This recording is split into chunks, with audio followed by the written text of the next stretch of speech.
ये किसको चुनाव पार्टी आपकी आई है? नहीं तो बहन जी को प्रधानमंत्री बनना नहीं है ना? नहीं बनना है, बनना है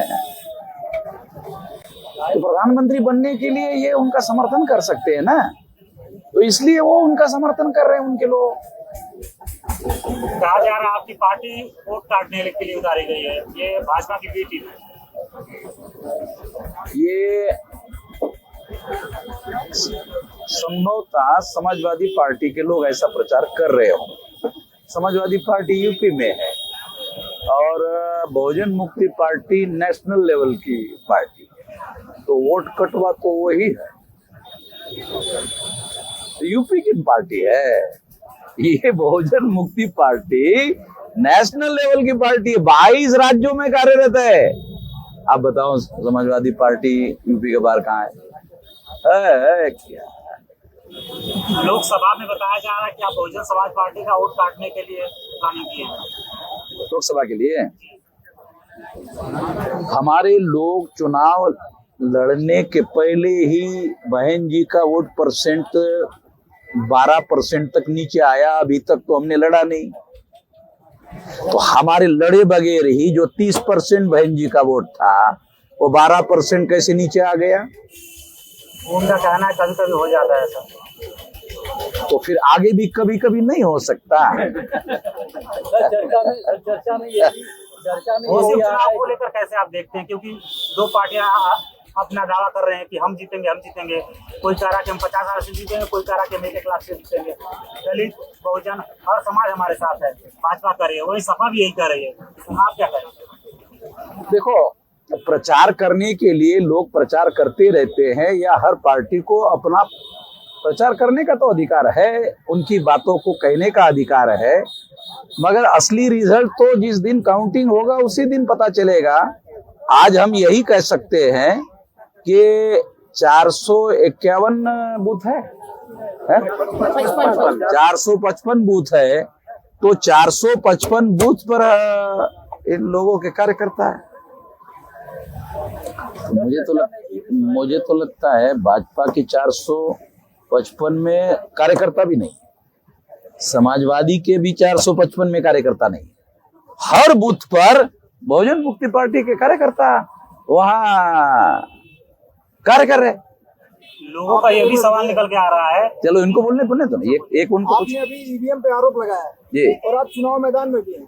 अब तो चुनाव मैदान में रहेंगे, हो सकता है, इस पर क्या कहेंगे? चुनाव मैदान में रहेंगे तब न बदमाशी का पता चलेगा। चुनाव मैदान में रहे बगैर ही बदमाशी का पता चलेगा? आपको विश्वास है कि अभी ईवीएम हैक नहीं होगा इस चुनाव में? हैक होगा, हर हालत में होगा। ये तो सारे देश भर में हो रहा है, इसीलिए तो लड़ रहे ताकि लड़ाई लड़ी जा सके। अगर मान लो कैंडिडेट चुनाव नहीं लड़ता है तो लड़ाई लड़ने के लिए अगर हम मैदान में ईवीएम के विरोध में लड़े तो लोग पूछेंगे जब तुम चुनाव ही नहीं लड़ रहे हो तो काहे खामखा पंगा खड़ा कर रहे हो? और आपकी पार्टी जीत जाती है तब समझ रहे क्या?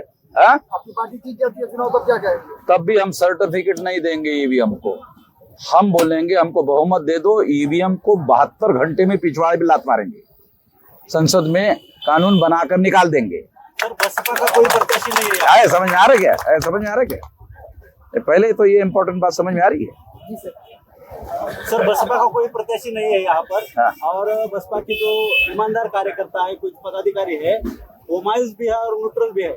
ऐसे कार्यकर्ता के लिए आप क्या संदेश देना चाहेंगे? वो बहन जी को प्रधानमंत्री बनाना चाहते हैं तो नहीं, वो लेकिन इस कोसी विधानसभा क्षेत्र में वो न्यूट्रल है, ना वो समाजवादी का प्रचार कर रहे हैं ना भाजपा का प्रचार कर रहे हैं। नहीं, इससे भाजपा चुनाव जीत सकती है न्यूट्रल रहने से। वही आपका तो अगर न्यूट्रल रहने से भाजपा चुनाव जीतेगी तो ये तो कोई समझदारी की बात नहीं होगी। तो उनको भाजपा को परास्त करने के लिए बहुजन मुक्ति पार्टी को वोट देना चाहिए। आपके कैंडिडेट को लोग कह रहे हैं कि पहले हम देखे नहीं है और ये चुनाव के लिए आए फिर चले जाएंगे। हम लोग ये जो अभी चुनाव अभी आया है, मगर देश में ऐसे बहुत सारे मौलिक मुद्दे हैं जिस पर भारत बंद करने का बड़ा आंदोलन हमने चलाया है।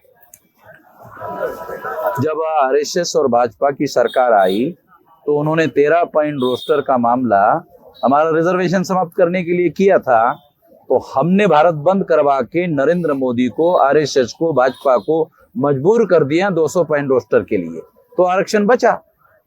अरे हम तो मैदान जंग में है, घोसी में है या नहीं है, घोसी भारत के बाहर है, घोसी भारत में ही है ना, ऐसे में तो भारत में तो लड़ रहे हम लोग। ऐसे आप लोग बहुजन वोटर को आप भ्रमित कर रहे हैं, क्योंकि बहुजन समाज पार्टी कहती है कि हम हितैषी हैं, चंद्रशेखर कहते हैं कि हम हितैषी हैं, और आप कह रहे हैं कि आप। देखो घोसी में जो बहुत सारे हितैषी लोग कह रहे हैं वो भाजपा के प्रचार में है, और वो वीडियो पे चल रहा है सोशल मीडिया में, जिसके हितैषी बोल रहे हैं ना, उसके वीडियो चल रहे हैं कि वो भाजपा के प्रचार में है। आप पता नहीं सोशल मीडिया चला रहे, क्या चला रहे भाई। सर को आपने समर्थन दिया है, कल जाकर अगर चुनकर आए और उन्होंने उस मुद्दे पर काम नहीं किया तो आप क्या करेंगे? तो हम तो ऐलान कर रहे हैं ना, धोखेबाज को सबक सिखाएंगे। नहीं, जनता के लिए ठीक है, लेकिन आप भारत मुक्ति मोर्चा के बतौर आप हाँ, तो हम संगठन के तौर पर जो भी धोखेबाजी करेगा उसके साथ तो धोखेबाज की तरह व्यवहार करेंगे। इसीलिए तो हमने बहुत जांच कर परख कर हमने समर्थन दिया, ऐसे थोड़ी दिया। ये 25 साल से लड़ाई लड़ रहे हैं, उपचुनाव के मुद्दे जब कुछ भी नहीं मिल रहा है तब भी समाज की लड़ाई लड़ रहे हैं। आप घोसी विधानसभा उपचुनाव में अपने प्रत्याशी को उतारे हैं मैदान में, आप अभी तक ग्राउंड में घोसी विधानसभा में सबसे बड़ी क्या 5 कमियां बताइए जो आप कमियां देख रहे हैं, जो आप इस मामले में बहुत पीछे है घोसी विधानसभा? जो 403 विधानसभा में, अभी आप उपचुनाव में हैं, सुनिए, 403 विधानसभा में दुनिया की तमाम प्रकार की खामियां है। पहले नंबर की कमियां तो ये है कि लॉ एंड ऑर्डर जो है किसी भी सरकार में सबसे ज्यादा बढ़िया होना चाहिए। जब सबसे पहले मायावती मुख्यमंत्री बनी तो काशीराम जी ने कहा कि सबसे पहले लॉ एंड ऑर्डर जो है, कानून और व्यवस्था ठीक होना चाहिए। अगर कानून और व्यवस्था ठीक है तो साधारण आदमी अपना रोजी रोजगार मेहनत से कमा कर खा सकते हैं। अगर कानून और व्यवस्था ही बिगड़ जाएगी तो उसके आधार पर तमाम समस्याएं अपने आप पैदा हो जाती है, और आम आदमी अपनी लड़ाई और अपनी रोजी रोटी भी कमाने लायक नहीं रहता है। कास्ट पॉलिटिक्स पर आप कितना बिलीव करते हैं? देखो, कास्ट पॉलिटिक्स की बात वो लोग करते हैं जिनकी संख्या देश में 3.5% है। वो कहते हैं अरे ये लोग कास्ट पॉलिटिक्स करते हैं। अब इस देश में जातियां किसने बनाई? तो जिन्होंने जो ऐसा आरोप लगाते हैं उन्होंने जातियां बनाई। वही कहते अरे कास्ट पॉलिटिक्स कर, अरे तुम्हारे बाप दादा ने ना कास्ट बनाई, तुम पहले खत्म कर दो, कास्ट पॉलिटिक्स खत्म हो जाएगा। तुम खत्म करोगे नहीं और कास्ट पॉलिटिक्स कहते रहोगे। खत्म करो ना, खत्म करते हो नहीं। अभी आपने केशव प्रसाद मौर्य को बताया कि सीएम कैंडिडेट दावेदार थे, फिर उनको उप मुख्यमंत्री बना दिया गया, गधा बनाया है। रिकॉर्ड किए, बोलो उसको, भेज। पावन मेश्राम ने आपको गधा बोला। आरएसएस और भाजपा ने उसको गधा बनाया और गधा बन के सवारी काट रहे, और अभी भी उसको प्रचार में लगा रहे।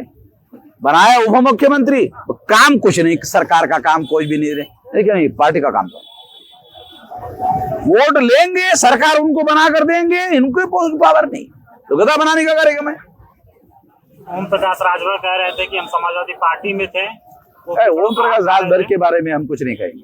क्यों? सर प्रचार में ये भी तो प्रचार में बहुत सारे लोग अपनी राजनीति में अपनी राजनीति खेलते रहते हैं। काशीराम का चेला है, हम सबका ख्याल रखेंगे, पिछड़ों का, दलितों का, सबका। वो ऐसा कहते हैं, मगर घूमते रहते ना इधर भी, कई 8 दिन उधर, फिर 15 दिन उधर, तो ऐसा आदमी तो विश्वास खत्म हो जाता है। सर प्रचार में ये भी लाया जा रहा है कि जो बसपा के आदि साइलेंट पड़े हैं लोग, वो लोग नोटा की तरफ जा सकते हैं, प्रचार में ये भी लाया जा रहा है।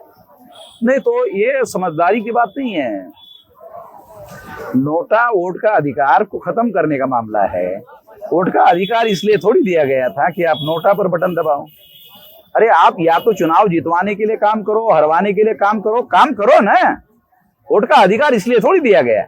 बहुत लंबा संघर्ष है, 1848 से लेकर 1956 तक इतना साल संघर्ष करने के बाद में वोट का अधिकार हासिल कराया गया। जरा लंबा अधिकार हासिल करने के लिए, वोट का अधिकार कोई सामान्य वोट का अधिकार थोड़ी है, ये तो राजा बनने का अधिकार है। सर एक मेरा बड़ा सवाल है कि सर आपके अगर विधायक जीतते हैं तो जो पक्ष के विधायक है वो 402 विधानसभा विधायक है और आप भी अकेले रहेंगे, तो जो आपने स्टाम्प पेपर मुद्दे लिखे वो कैसे पूरा करेंगे? क्योंकि अकेले विधायक रहेंगे तो कमजोर पड़ेंगे। देखो, ये मुद्दे किसी भी पार्टी का जो चुनाव घोषणा पत्र होता है, वो चुनाव घोषणा पत्र उन मुद्दों पर लड़ाई लड़ने के लिए होता है, क्योंकि अभी सरकार बनाने या चलाने के लिए चुनाव नहीं हो रहा है। ये चुनाव बाई इलेक्शन है, बाई इलेक्शन है ना। ये बाई इलेक्शन में अगर कैंडिडेट को जितवाया जाता है तो विधानसभा में इन मुद्दों के लिए लड़ाई लड़ सकते हैं ना। ये अधिकार तो विधायक को मिल जाता है कि विधानसभा में इन मुद्दों को लागू करने के लिए सरकार पर दबाव डाला जा सकता है। आप कह रहे हैं बड़ा सवाल है, ये वैसे बड़ा सवाल है, आपने कह दिया इसलिए बड़ा हो गया। अंतिम सवाल मेरा है, मेरा अंतिम सवाल है। भोजपुरी में हमारे यहाँ एक कहावत है, अब आप कितना भोजपुरी समझते हैं हमको आपके बारे में नहीं जानकारी, कि किसान वोट के भंडारी होना। तो क्या आप चुनाव हारते हैं या जीतते हैं, क्या आपकी प्रत्याशी आपकी पार्टी लगातार क्षेत्र में बनी रहेगी? सारे देश भर में लड़ाई लड़ रहे भाई, घोसी उसी देश के अंदर है, उत्तर प्रदेश में भी लड़ाई लड़ रहे हैं, 403 विधानसभा में भी लड़ाई लड़ रहे हैं। आप अकेले घोसी की बात कर रहे हैं, मैं उत्तर प्रदेश और देश के लड़ाई लड़ने के काम में लगा हुआ हूं और एक से ज्यादा बार भारत बंद किया और सरकार को मजबूर किया वो काम करने के लिए। एक घोसी की समस्या, जातीय आधारित गिनती घोसी की समस्या है, जातीय आधारित गिनती घोसी की समस्या है। तो फिर ये चुनाव मैनिफेस्टो में हमने यहाँ पर लिखा हुआ है, जातीय आधारित गिनती का मुद्दा, ये मुद्दा केवल घोसी का नहीं है ना, अरे ये देश का मुद्दा है, देश की लड़ाई लड़ रहे, समझ रहे, देश की लड़ाई लड़ रहे। तो देश में लड़ाई लड़ने के लिए तो मैदान में है। अभी 9 तारीख को है भाई भारत बंद, 9 तारीख को भारत बंद। कोई उत्तर प्रदेश बंद से भारत बंद होता है क्या? समाजवादी पार्टी उत्तर प्रदेश क्या कर लेगी ज्यादा ज्यादा? यूपी में, भारत देश भर में 31 स्टेट में मेरा संगठन है, 31 स्टेट में बंद करते हैं। ये लड़ाई लड़ते हैं इतनी बड़ी लंबी।